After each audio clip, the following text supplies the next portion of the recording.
భరద్వాజ గారు హ్మ్. 'హరిహర వీరమల్లు' రిలీజ్‌కొచ్చింది. 24వ తారీఖు రిలీజు. అవును.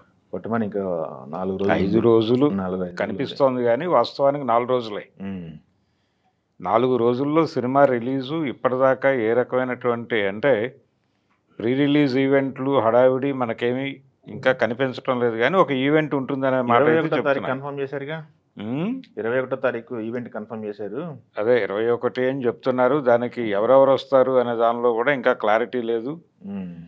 అంటే 4 రాష్ట్రాల నుంచి మంత్రులొస్తారు హ్మ్. అనే మాట ఒకటి వినిపిస్తోంది. మంత్రులు సినిమాటోగ్రఫీ మంత్రులే వస్తారు. అవును. సినిమాటోగ్రఫీ మంత్రులొస్తారు. ఇక్కడ తెలంగాణ నుంచి భట్టి గారు, హ్మ్. అలాగే ఏపీ నుంచి దుర్గేష్ గారు, హ్మ్. ఇంకొక 2 రాష్ట్రాల నుంచి తమిళనాడు నుంచి, హ్మ్. అలాగే ఇంకో రాష్ట్రం నుంచి మొత్తం నలుగురు మంత్రులు ఆ హ్మ్. వేదిక మీద కనిపించబోతున్నారు అనేది ఒకటి వినిపించింది. హ్మ్. దాంతో పాటు నందమూరి బాలకృష్ణ గారొస్తారు అనేటువంటి ఒక ప్రచారం జరుగుతోంది. అధికారికం కాదు గానీ లేదులెండి. అది కన్ఫర్మ్ కాదు నాకు తెలిసి. ప్రచారం అయ్యి ఉంటది. ప్రచారం అయితే నడుస్తోంది. హ్మ్. చూద్దాం ఒకవేళ కూటమి ప్రభుత్వం గాబట్టి హ్మ్. రావటానికి పెద్ద అభ్యంతరం ఉండాల్సిన అవసరం ఏం లేదు. హ్మ్. అవునులెండి. రావడానికి ఏ అభ్యంతరం ఏ లేదు. యాంగిల్‌లో చూసినా గాని. హ్మ్. ఒక మంచి వాతావరణాన్ని కూడా క్రియేట్ చేసిన ఈవెంట్ అవుతుందది. హ్మ్. ఒకవేళ వస్తే. కానీ ఆయనున్నటువంటి షెడ్యూల్‌లో ఆయనకి కుదరక రాకపోతే రాకపోవచ్చేమో. హ్మ్. కానీ ఎందుకు సర్క్యులేట్ అవుతోందో ఆ వార్త అయితే ఒకటి సర్క్యులేట్ అవుతోంది. ఓకే. ఇంకెవరొస్తారు? నిజానికి ఈ ఈవెంట్‌ని అభిమానులు ఈ మధ్య కాలంలో పవన్ కళ్యాణ్ గారి అభిమానులు రకరకాల చోట్ల వ్యాఖ్యానిస్తూ హ్మ్. భారీ ఎత్తున అంటే దీన్ని పాన్ ఇండియా మార్కెట్‌కి ఓపెన్ అవుతున్నటువంటి సినిమాగా చూస్తున్నారు వాళ్ళు. హ్మ్. చూస్తూ అయోధ్యలో ఇది యోగి ఆదిత్యనాథ్ ఆధ్వర్యంలో ఈవెంట్ జరిగితే అద్భుతంగా ఉండేది. అది జాతీయ స్థాయిలో ప్రభావం వేసేది హ్మ్. అనే అభిప్రాయం కూడా కొంతమంది వెలిబుచ్చారు. కానీ ఇవన్నీ టైం ఏది అసలు? షెడ్యూల్ టైము ఆయన షెడ్యూలు, ఈయన షెడ్యూలు. ఆయన ఇవన్నీ ముఖ్యమంత్రి, ఈయన ఉప ముఖ్యమంత్రి. ఇవన్నీ వర్కౌట్ అవుతాయా లేదా అనేది కాదు కానీ ప్రజల ఆకాంక్షలు ఆ లెవెల్‌లో ఉన్నాయి సినిమా హ్మ్. మీద. ఆ లెవెల్ ఆకాంక్షలు ఉన్నటువంటి సినిమాకి తగినటువంటి ప్రమోషన్ జరగటం లేదు అనే పెయిన్ ఫ్యాన్స్‌లో ఉంది. హ్మ్. మరి ఈ ప్రీ రిలీజ్ ఈవెంట్ ఏమైనా ఆశలను తీరుస్తుందేమో చూద్దాం. హ్మ్. రెండోది సినిమాకి సంబంధించి ఈ ప్రీమియర్ షోస్ మీద ఒక స్పెక్యులేషన్ నడుస్తోంది. హ్మ్. ఈ ప్రీమియర్స్ ఏవో వేయబోతున్నారు 2 తెలుగు రాష్ట్రాల్లోనూ ముందు రోజే. అవును. ఈరోజు మార్నింగ్ మాట్లాడారు రత్నం గారు. ప్రింట్ ఇంటర్వ్యూలో మాట్లాడారు కదా! అవును. దాని గురించి కూడా. అంటే అభిమానుల నుంచి వస్తున్న ప్రెజర్ అనే చెప్పాడాయన. హ్మ్. చెప్పి ముందు రోజు 23వ తారీఖు రాత్రి 9కి. 23వ తారీఖు రాత్రి 9 అంటే సినిమా రిలీజ్‌కి ఇంకా 3 రోజులే ఉన్నట్టు. హ్మ్. లెక్క ప్రకారం చూస్తే. హ్మ్. హ్మ్. కాబట్టి 23వ తారీఖే అధికారికంగా రిలీజ్ అవుతుంది. 23 నైట్‌కి దాని టాక్ ఏంటో బయటకొచ్చేస్తుంది. హ్మ్. కాబట్టి 23వ తారీఖు 9 గంటలకు షోస్ ఉండే అవకాశం ఉన్నట్టుగానే కనిపిస్తోంది. అలాగే ప్రైస్ హైక్ ఉండదు అనే మాట చెప్పాడాయన. హ్మ్. ప్రైస్ హైక్ ఉన్నట్టుగా కూడా ఎక్కడ వార్తల్లో లేదు. ప్రస్తావిస్తున్నటువంటి ధరలు కూడా భారీ ధరలేం కాదు. హ్మ్. కలవటం అయితే కలిసారు. రేవంత్ రెడ్డి గారిని కూడా కలిసారు అవును. కాబట్టి. హ్మ్. కలిసారు. షోస్‌కి అనుమతి. హ్మ్. ప్రీమియర్స్ వేసుకోవటానికి అనుమతి ఇవ్వండి. ప్రైస్ కూడా వీళ్ళేమి భారీ ధరలేమీ లేదు. కంపారిటివ్‌గా ఏపీతో పోలిస్తే తెలంగాణలో మల్టీప్లెక్స్‌లో కొంచెం 400 హ్మ్. చిల్లరకు వెళ్ళారు. కాబట్టి అక్కడ 300 లోపే ఉంది హ్మ్. ఏపీలో. హ్మ్.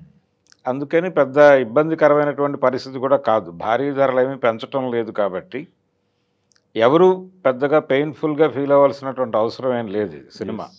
అంటే అంటే గతంతో పోల్చుకుంటే ఇప్పుడు సినిమా రిలీజ్‌కి డేట్ దగ్గర పడుతున్న కొద్దీ, ఈ సినిమాకి ఎంతవరకు బజ్ ఉందనేది ఒక డిస్కషన్ నడుస్తుంది. అవును.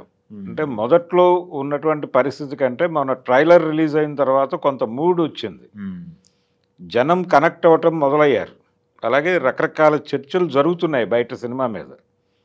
ఈ సినిమా ఎలాంటి ప్రభావం వేయబోతోంది, ఎలా ఉండబోతోంది అనే దాని మీద హ్మ్. 2 రకాల అభిప్రాయాలున్నాయి. ఈ 2 రకాల అభిప్రాయాల మీద ఒక ఘర్షణ పడుతూ కూడా చర్చలు జరుగుతున్నాయి సోషల్ మీడియాలో. ఇది సినిమాకు ఉపయోగపడేదే. ఇది రైట్ వింగ్ పాలిటిక్స్‌ని విపరీతంగా ప్రచారం చేయటం కోసం వ్యూహంగా పన్ని, హ్మ్. ఆ రోజున ఉన్నటువంటి మార్కెట్ సూత్రాల ప్రకారం ఈ సినిమా రూపొందించారన్నది ఒక ఆర్గ్యుమెంట్. అదేమీ లేదు. వీళ్ళు చేయాలనుకున్న సినిమా చేస్తున్నారు. అంటే థియేట్రికల్ ఎక్స్‌పీరియన్స్ ఇవ్వటం కోసం ఈ నేపథ్యాన్ని ఎంచుకున్నారు. దాన్ని విపరీతార్థాలతో చెప్తున్నారు అనేది ఒక అభిప్రాయం. ఈ 2 అభిప్రాయాల మధ్య ఘర్షణ నడుస్తోంది సోషల్ మీడియాలో. వాళ్ళు బలంగానే ఆర్గ్యూ చేస్తున్నారు. వీళ్ళు బలంగానే ఆర్గ్యూ చేస్తున్నారు. ఇప్పుడు ఎవరు ఏం మాట్లాడినా గానీ పవన్ కళ్యాణ్ న్యూ కమ్మర్ ఏం కాదు. అవును. ఈ సినిమా ద్వారా ఆయన కొత్తగా క్రియేట్ చేసుకోదలుచుకున్నటువంటి ఏరియా ఏం లేదు. కాకపోతే పాన్ ఇండియా మార్కెట్‌కి విస్తరణ మాత్రమే ఉంది. ఈ పాన్ ఇండియా రిలీజ్ ఎలా జరుగుతుంది? అక్కడ ఈవెంట్ ఏమీ జరగకుండా అని కొంతమంది మాట్లాడుతున్నారు. అక్కడ ఈవెంట్ జరిగినా జరగకపోయినా థియేట్రికల్ రైట్స్ ఆయనకున్నటువంటి ఇమేజ్ మీద కొంత బిజినెస్ జరగచ్చు. అయితే అసలు టోటల్గా థియేటర్ అనేది ఒపీనియన్ని పోగు చేసేటువంటి ఒక కేంద్రంగా మారింది సినిమా హాల్. సినిమా హాల్ అనేది ఒకప్పుడు జనాలకు సినిమా చూపించే కేంద్రంగా ఉండేది. ఇప్పుడు కేవలం అభిప్రాయాలు జనరేట్ చేసే సెంటర్గా మారిపోయింది. మొదటి 2 రోజులు లేకపోతే 3 రోజులు ఉన్నటువంటి బజ్ నుంచి బయటకు వచ్చి వాళ్ళు మాట్లాడేటువంటి పాజిటివ్ ఒపీనియన్స్ నుంచి సినిమా ఇతర ప్లాట్ఫామ్స్ మీద దాని బిజినెస్ ఏమిటి అనేది డిసైడ్ అవుతోంది. ఇప్పుడు సినిమా చూడటానికి కేవలం థియేటర్ ఒకటే లేదు కాబట్టి థియేట్రికల్ రైట్స్ అనేది ఒక భాగం మాత్రమే. అందుకని ఇది పాన్ ఇండియా లెవెల్లో హిందీ మార్కెట్లో థియేటర్ బిజినెస్ అవుతోందా లేదా, వాళ్ళు సొంతంగా రిలీజ్ చేస్తున్నారా, ఇవన్నీ ఈ చర్చల్లోకి తీసుకురావాల్సిన అవసరమే లేదు. ఏం రత్నం గారు స్వయంగా రిలీజ్ చేసుకుంటున్నాడు అనేది ఇప్పటికున్నటువంటి మాట. అఫ్కోర్స్ కొన్ని ఏరియాలో డిస్ట్రిబ్యూషన్ అయిపోయినాయి, కొంతమందికి అప్పచెప్పారని కూడా అప్పచెప్పారు కానీ ఇదేదో భారీ ధరలకి ఫ్యాన్సీ ధరలకి ఎవరికో ఇచ్చి అలా చేస్తున్నటువంటి సినిమాగా కనిపించడం లేదు మొదటి నుంచి కూడా. ఈ పార్ట్ 1ని ఇది ముందు రిలీజ్ అవ్వాలి అనేటువంటి మోటోతో వెళ్తున్నాడు ఆయన. ముందు సినిమాని జనంలోకి తీసుకెళ్ళిన తర్వాత దాని ఫేట్ జనమే డిసైడ్ చేస్తారు అనే మూడ్లో మాట్లాడుతున్నాడు ఆయన.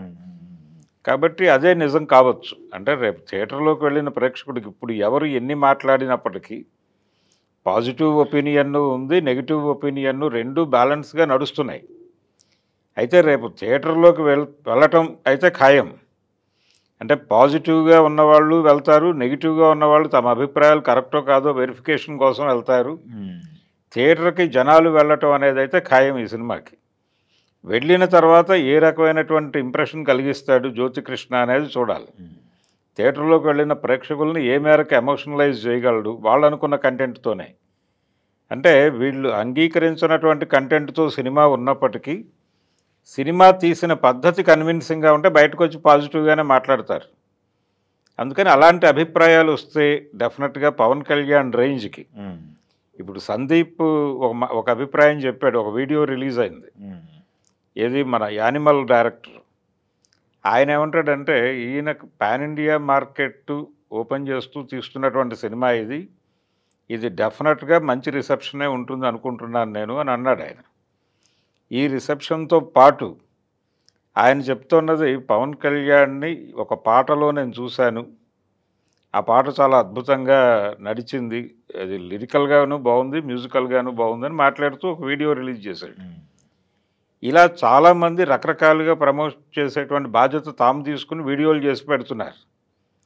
అంటే ఈ ఈవెంట్స్ వీటికంటే కూడా వీటి ప్రభావం ఎక్కువ ఉంటుంది. ఈ సందీప్ పెట్టినటువంటి వీడియో మీద రకరకాల అభిప్రాయాలు వ్యక్తం అవుతున్నాయి. ఇలా థియేటర్లకు జనాలు వెళ్ళటంకి సంబంధించి అయితే ఒక వాతావరణం వచ్చేసింది. 23 రాత్రి 9 నుంచి థియేటర్ల దగ్గర హడహేరు వీరమల్లుకు సంబంధించినటువంటి ఒక హడావిడి అయితే ఉంటుంది. ఈ హడావిడి పాజిటివ్ ఒపీనియన్తో ముగుస్తుందా లేకపోతే ఎలాంటి అభిప్రాయాలతో ముగుస్తుందా అనేది ఆ రోజు మాట్లాడుకోవాల్సిన విషయం. ప్రస్తుతానికైతే ఒక బజ్ క్రియేట్ అయింది సినిమాకి, ఒక ఇంట్రెస్టింగ్ డిబేట్లు కూడా జరుగుతున్నాయి ఈ సినిమా మీద. ఇదంతా ఉపయోగపడేది ఆడియన్స్ని థియేటర్కి రప్పించడం కోసం జరుగుతున్నటువంటి కార్యక్రమంగానే చూస్తున్నాను నేనైతే. ఇది నడుస్తుంది. ఆ రోజు 23వ తారీఖు థియేటర్ల దగ్గర హడావిడి మనం చూస్తాం. ఈ హడావిడి ఎంతకాలం నడుస్తుంది అనేది ఆ రోజు తేలేటువంటి వ్యవహారం. అలాగే పాన్ ఇండియా మార్కెట్లో కొత్తగా పవన్ కళ్యాణ్ని పరిచయం చేయాల్సినటువంటి అవసరం లేదు. తన సినిమా వేసి పవన్ కళ్యాణ్ సినిమా అంటే చాలు, ఆల్రెడీ ఒక ఇమేజ్ ఉంది అతనికి జాతీయ స్థాయిలో. ఇప్పటికే ఉత్తర భారతదేశంలో కొన్ని ప్రాంతాల్లో ఆయన ఎన్నికల ప్రచారం చేస్తున్నాడు బీజేపీ కోసం. తమిళనాడులో, కేరళలో కూడా తిరిగి ఉన్నాడు ఇదే పని మీద. కాబట్టి గతంలో ఈయన చేసినటువంటి ప్రయాణాలు, ప్రచారాలు ఇవన్నీ కూడా ఈ సినిమాకు ఉపయోగపడే అవకాశం ఉంది. ఓకే. అలా పాన్ ఇండియా మార్కెట్లో కూడా ఒక ప్రభావవంతమైన నటుడిగా పవన్ కళ్యాణ్ని చూపిస్తే ఇది వేసేటువంటి పునాది మీద ఓజీ సెప్టెంబర్ 25వ తారీఖు వచ్చి దానికి కావలసినటువంటి పునాది మార్కెట్ పునాదిని సెట్ చేసే సినిమాగా మారబోతోంది ఓకే. హరిహర వీరమల్లు. ఓకే.